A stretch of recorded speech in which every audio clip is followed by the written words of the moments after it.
अस्सलाम वालेकुम दोस्तों, असांजो हिकिड़ो शेर आहे सिंध धरती ते त सिंध सहंदी न कंहिंजी मयार खे, सिंध ॾींदी जनम के न गद्दार खे।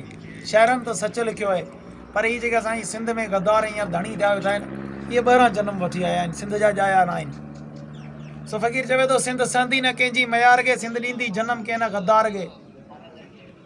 सिंध जी चींच जेके वठी थिया वॾा, पेर पंहिंजी अमड़ जा चुमी थिया वॾा, कई गुंदर लताड़े घुमी थिया वॾा, खाक सेरांदी हाणे सुम्ही थिया वॾा। से सूर्य कबूलींदा कीअं हार खे, सिंध ॾींदी जनम के न गद्दार खे। सिंध जो आबे ज़मज़म जियां थो लॻे, दर्द खे दारूं पाणी पियां थो लॻे। सिंधी झूनूं बि नौजवाननि जियां थो लॻे, वक़्तु टोड़े नथो सूंहं जी टार खे, सिंध ॾींदी जनम के न गद्दार खे।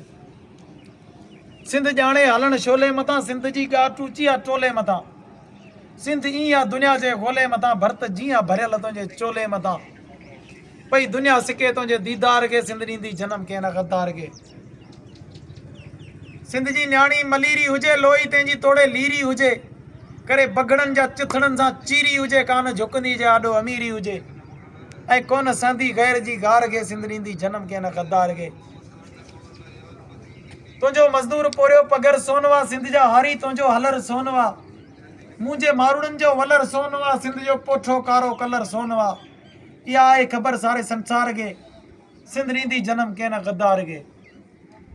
सिंध जी पग मथे ते खणी, तूं ई धनार मज़दूर सिंध जो धणी, मथां जाबिर वञनि माल तुंहिंजो हणी, पोइ यतीमनि जियां तूं पियो रोई रणी।